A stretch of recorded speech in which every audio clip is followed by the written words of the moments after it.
national forest, so. I know it's windy. I just saw those footsteps outside as well. In October 2025, an outdoor adventure vlogger named Dany, accompanied by her dog Tazzy, embarked on a solo truck camping trip to the western Colorado desert, as documented on her YouTube channel, Roaming Reckless. The initial days were planned for peaceful truck camping, followed by exploration of nearby canyons and rivers. The first day unfolded smoothly, with both Dany and Tazzy enjoying the desert's tranquility.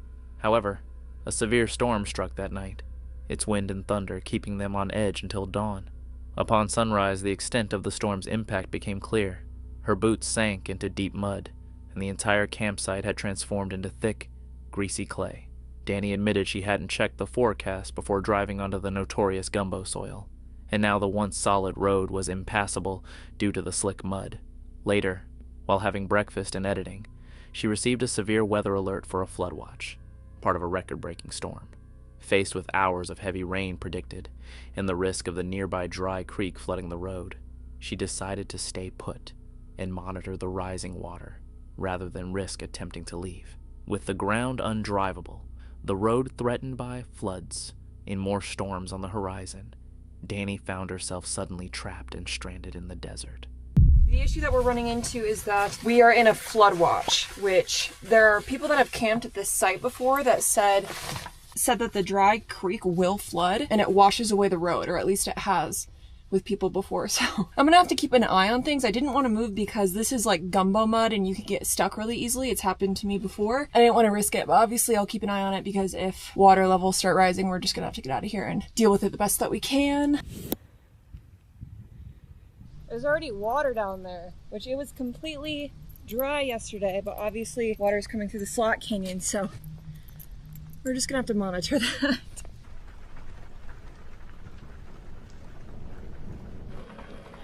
The rain is picking up for sure. Just monitoring all the water levels. And for everybody out there who's like, why aren't you just leaving now, or why didn't you leave earlier? It's because the mud is already so gumbo-y that I am not confident that it wouldn't like get me stuck. So I would rather just wait out the rain and leave when it's dry and be good. Is that kind of a gamble? Yeah, but it's like, I don't know. I'd rather just wait it out. I'm watching the water levels. If they start to pick up in the next couple of hours, we'll just off-road through the vegetation to get out of here. I think we're actually at a high enough elevation above the water that we'll be fine. It's just gonna be a waiting game until it dries out. After hours of relentless rain, it became evident that she was truly stranded, with her only option being to stay put for the night, hoping for better weather and no flooding. Alarmingly, Dany also realized that rescue was unlikely, as the same slick gumbo mud that trapped her would also impede any rescue vehicle. As the day progressed, the weather worsened. The previously dry creek began to flow with muddy water, and continuous waves of rain and thunder escalated the flood risk. As darkness and heavy rain enveloped the desert, she closely watched the water levels on the road but decided against moving. However, the situation took an unusual turn when she ventured into the dark to check the creek with her headlamp. She saw eyes reflecting from the water and heard movement near her campsite. After a while, I finally found a break in the rain to take Tazzy outside one last time before bed. However, when I ran over to check on the dry creek, quote-unquote, water levels, I heard something sloshing in the water, only to look up and see a pair of eyes reflected directly back into my headlamp. Freaked me out. Okay, I ran back to the troopy as quick as I could. Okay, that was freaky. Okay, I don't know what that was. I don't know if that was an animal or a person, but I heard the water moving when I was like heading over there to check it, and then something reflected off of the headlamp. We're locked in here, so we're fine, but I was not about to go down there and figure out what that was.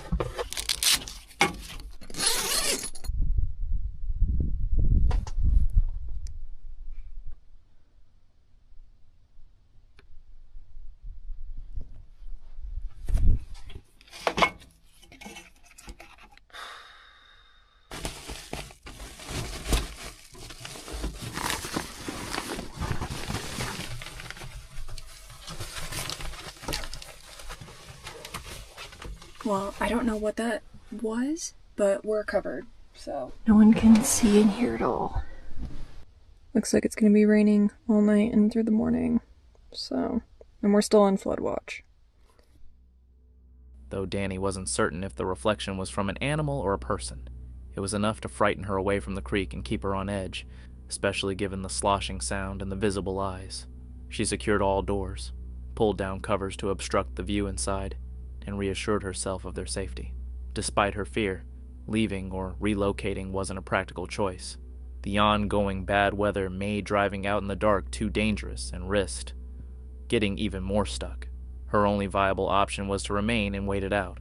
She then settled Tazzy upstairs with toys and shoes, trying to relax by reading as the rain persisted, attempting to treat it as a normal night despite her evident distress. As the night wore on, the noises returned, this time originating from just outside her campsite.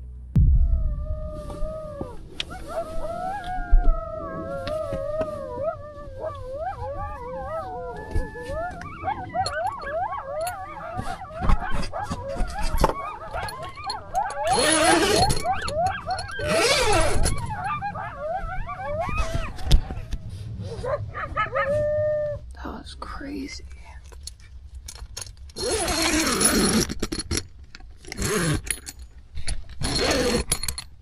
Sorry to wake you up, Tazzy. Coyotes out there or something.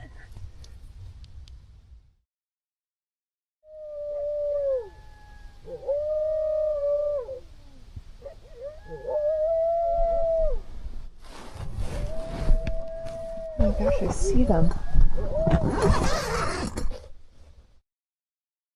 Yeah, I literally see them out there.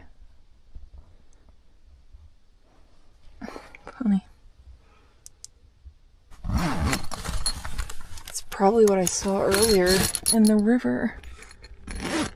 Dany was rattled by the coyotes outside her campsite, but faced no direct threat, and eventually made it through to morning.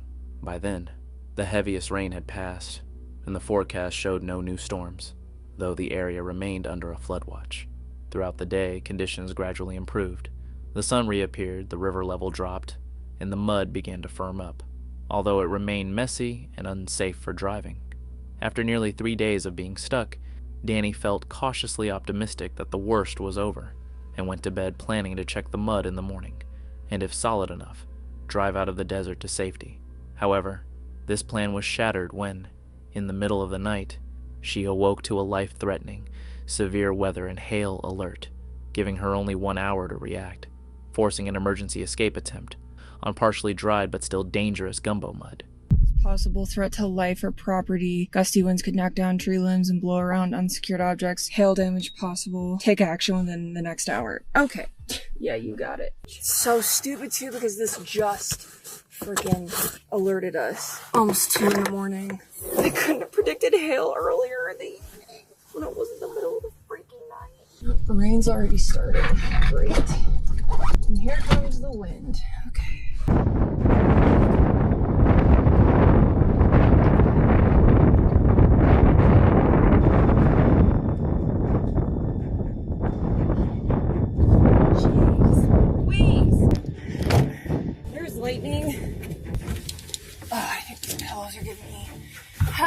Yeah, I think I just need to head towards town. All right, think clearly, woman. No rash decisions. Oh my gosh, you guys see that lightning? It's coming for us. We're literally stuck in this freaking gumbo. I'm not even joking. See that? Are you kidding me? I think I'm literally stuck. Oh, there's no way. Now's where I get to get mad at myself because I thought that it had dried up enough to get me out today. Oh, a little bit of rain earlier, but there was so much sun out. I thought I would be able to just like take the 2-track back, but now it's like I got stuck at one low point, and this is that gumbo mud. This is exactly why I haven't moved in the last 3.5 days, because I was worried this was gonna happen. And of course, I get a hail warning and I'm worried and I try to leave in the middle of the night, and now I'm stuck here at 2 in the morning. It's so unfortunate. And the hail is coming right for us. The moment the truck lurched to a halt and its wheels spun uselessly in the slick clay, Dany knew she was truly stuck, with hail still coming down and the tires completely caked in gumbo mud. The truck had sunk into deep water-filled ruts, and every attempt to move forward or backward only smeared the clay and dug her deeper. Knowing that more throttle would only bury the truck, and with no trees or solid anchors nearby for recovery gear, she had almost no safe options. With the storm still active and the mud worsening, she decided to stop fighting it and wait for daylight, rather than risk making the situation unrecoverable in the dark. She spent the rest of that night mostly waiting in the truck rather than sleeping, as thunderstorms and lightning raged, and more rain fell while she remained stuck in the mud. Though neither she, Tazzy, nor the truck were directly harmed by the storm, she was on edge the entire time, worried about hail, wind, and what might happen if the weather suddenly deteriorated while they were immobilized. When morning arrived, she could finally see the full extent of the mess. She spent hours digging out ruts, draining water, airing down the tires, laying down whatever she could find for traction, and inching the truck back onto firmer ground. By late the next day, after the sun had dried the road sufficiently and her recovery efforts paid off, she finally drove out of the desert, reached the main road, and left the muddy ordeal behind. In the end, after days of being stuck and stranded, trapped by gumbo mud, pinned down by relentless storms, and even facing a life-threatening hail warning, Dany at last reached firm pavement and escaped the desert for good, leaving behind one of the most challenging and exhausting trips she had ever faced. With her faithful dog, Gems, she runs the channel Exploring Gems, documenting their journeys into remote corners of the world. But for a woman camping alone, far from civilization, fear is never fully absent. It lingers in the shadows, in the rustle of leaves, in every unfamiliar noise. One night, deep in the solitude of her camp, that quiet unease became something far more tangible, something far more unsettling than she could have imagined.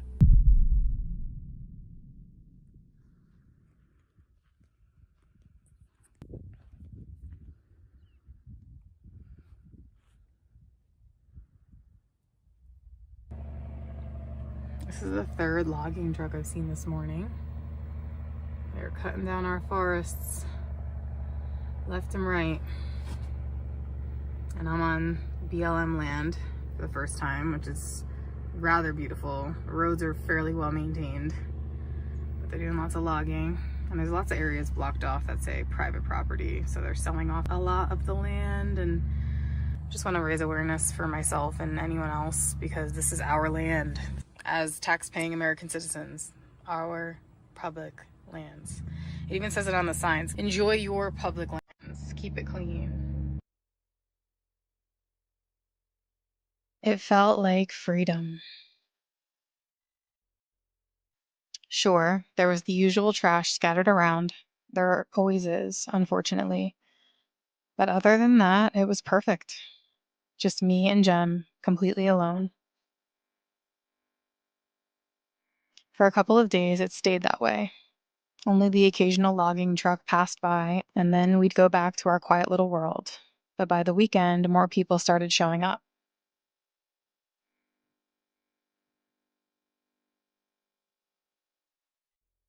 On our way back from our hike earlier that day, 3 blacked out trucks came rumbling up the road. I stepped aside with Jem, gave a polite wave as they passed, and didn't think much of it. But that moment would end up leading to the scariest night I've ever had on the road.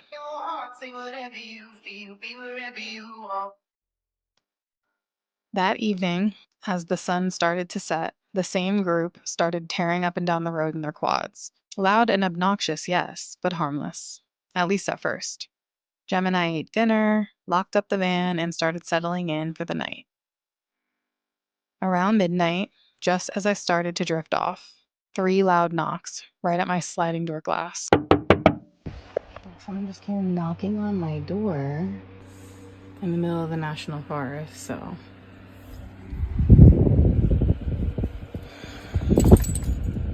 So not cool.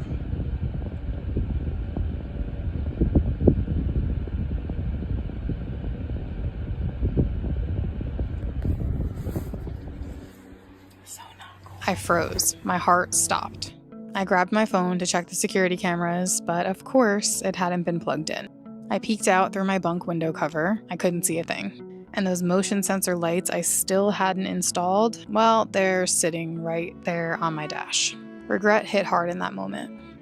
Then I noticed a faint glow up the hill and realized it was a fire, where the trucks from earlier had parked, during an active level 1 fire ban, mind you. And that's when it clicked. These weren't the kind of people you want to cross paths with in the middle of nowhere.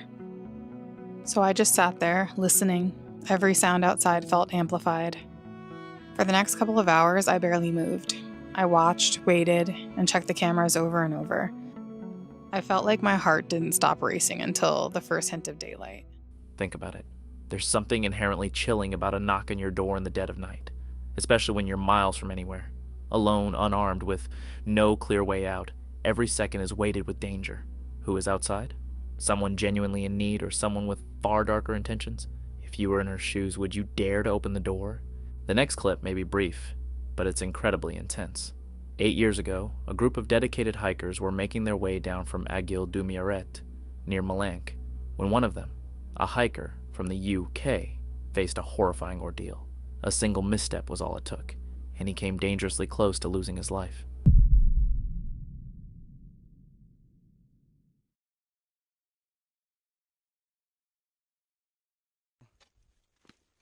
Oh, whoa, okay.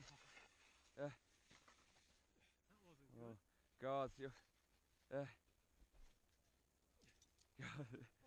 Whoa. Oh, you're joking? Well, no, I caught something. Oh. Oh, God. Well done. Well done. At first glance, it may not seem especially dangerous, but at that elevation, standing on a razor-thin ridge, a single misplaced step can send you plummeting down either side with no way to stop yourself. The snow up there isn't firm. It's soft, unstable, and dangerously slick. Once you begin to slide, your speed increases almost instantly, making it nearly impossible to grab onto anything. Fortunately, the hiker reacted without hesitation. In a split second, he slammed his ice axe deep into the snow with all his strength, stopping his fall just in time. Will is deeply immersed in van life, a committed traveler, and the creator behind the channel Will's Whereabouts. When there's a chance to head out on a camping trip, he's usually the first one ready to go. After years of traveling across the world, his hunger for adventure shows no sign of slowing down. But spending that much time on the road and in remote places inevitably leads to a few unusual encounters. In this particular story, we catch up with Will during one of his stealth camping trips, something he enjoys doing from time to time. For this outing, he picked a spot he knows well, the peaceful countryside of Box Hill, and this time, he isn't alone. A close friend has come along to spend the night. As evening sets in, they prepare a warm meal, making the most of the last light before darkness fully settles around them. I think this will do for tonight's stealth camping. Freezing cold! There are some absolute plums doing donuts in the car park. Let me see if I can show you.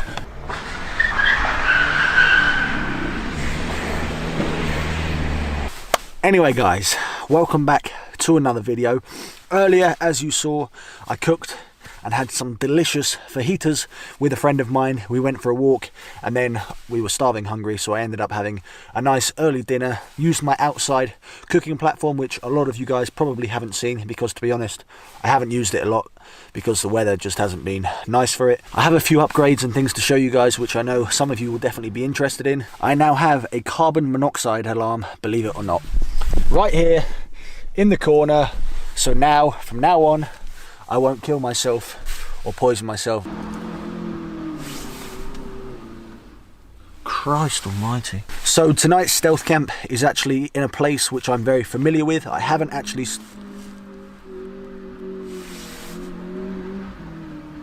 Tonight's stealth camp sounds like I'm at a bloody drag race. Anyway, as I was saying, I am in a very familiar place. I actually used to live in this area with my parents a good few years ago now, and I used to work at a restaurant just round the corner, which is where I had my first ever job when I was about, how old? 16, 17 years old. At first, everything felt ideal for Will. Calm, still, and perfectly suited for a quiet night surrounded by nature. But the tranquility didn't last. Before long, a group of young drivers nearby began drifting their cars, the roar of engines tearing through the countryside. Eventually, the commotion died down. Taking the silence as his cue, Will finished his story, climbed into his car, and prepared to sleep. Sometime in the middle of the night, he was abruptly pulled from his rest. Sharp, unexpected noises were coming from outside. Let's continue.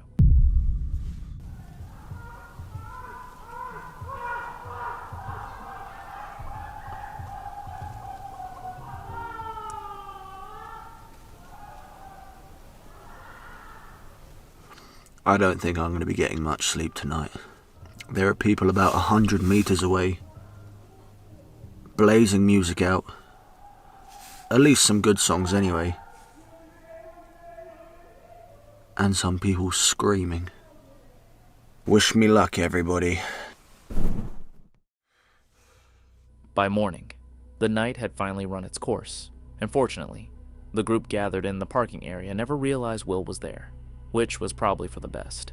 From the sounds drifting through the darkness, they didn't seem entirely sober, and not in a harmless way. I've been to parties before, but people don't usually scream like they're in real distress. At moments, it genuinely sounded as if someone was being tormented, with the music blaring in the background. Jokes aside, situations like that can spiral quickly, especially when you're camping alone and trying to stay unnoticed. Thankfully, Will's stealth setup did exactly what it was meant to do. He kept a low profile and remained completely unseen. Kev is passionate about stealth camping and runs the channel Kev's Outdoor Adventures. He's the type who will seize any opportunity to slip away into nature, even if it's just a secluded, overlooked patch of land. In this particular video, however, Kev chose to switch things up. Accompanied by his dog, Chia, he packed his gear and headed somewhere far more unusual than his typical spots, a location rumored to be haunted, Old Corpse Road. At first, everything unfolded smoothly. Kev arrived at his chosen site, pitched his compact tent, and started preparing a warm meal for the evening. Let's see what happens next.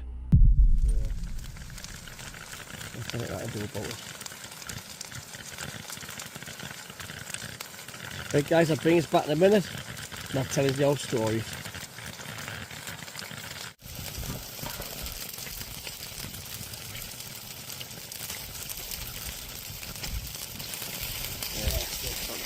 Now.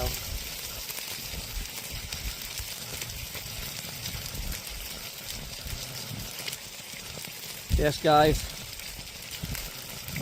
one of the stories was when we went to Plymouth away, I think it was, back in League One. There was me, Casey and Reed. We went down on the supporters bus. The supporters bus is like no drink allowed. So what we did was I bought a few cans of dark fruit and putting them in the cherry, the blackcurrant Lucozade bottles. Filled it up. Took them with us on the train, pretend we're drinking pop. From cans really. So Reed did the same. I think he had some wine and some bottles. Casey had some wine and some bottles. And we got so far down, I forget which service station we were at now.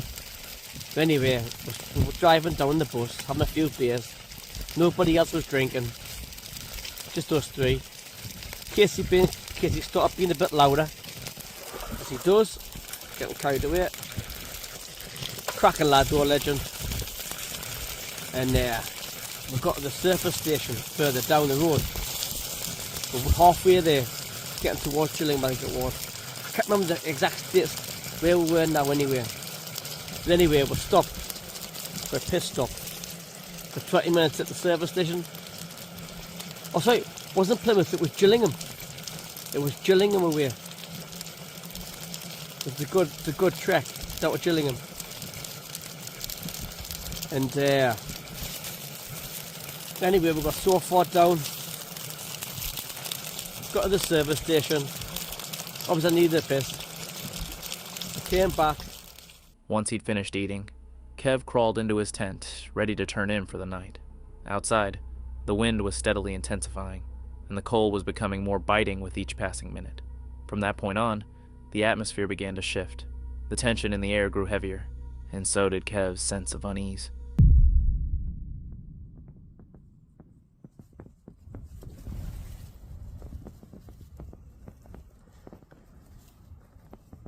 Sounds like something's outside. Walking about. I know it's windy, but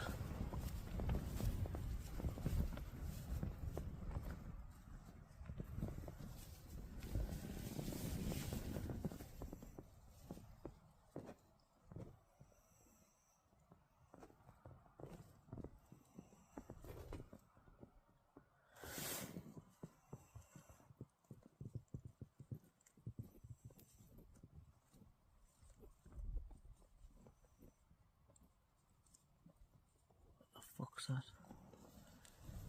I didn't know if you can pick it, you can hear it or not.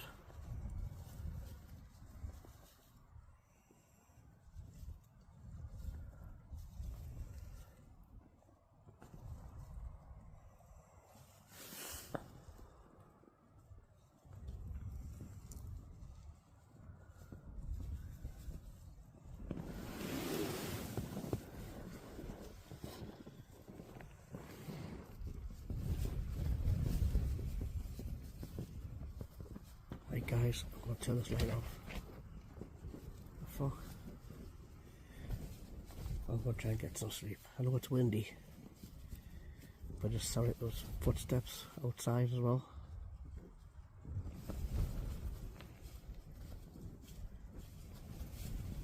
Can't hear it now, like, but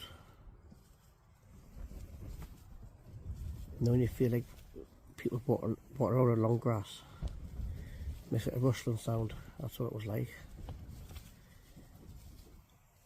But I'm going to turn this light off. I want to try and get some sleep. If you listen carefully, it really does resemble footsteps. But more than likely, it was just the wind cutting through the valleys, bending and funneling in a way that produced those eerie echoes. The gusts were clearly strong that night. Truthfully, the setting itself may have been playing tricks on Kev's mind. In environments like that, isolation, darkness, and expectation can blend together, amplifying every sound and turning ordinary noises into something far more convincing. Imagination and anxiety have a way of filling in the gaps. In the end, though, nothing actually happened. The night passed without incident, and Kev left with nothing more than a story to share. Another stealth camping trip completed safely. And since we've been talking so much about nights outdoors, when was the last time you ventured into nature? What was that experience like? Peaceful, unsettling, or somewhere in between?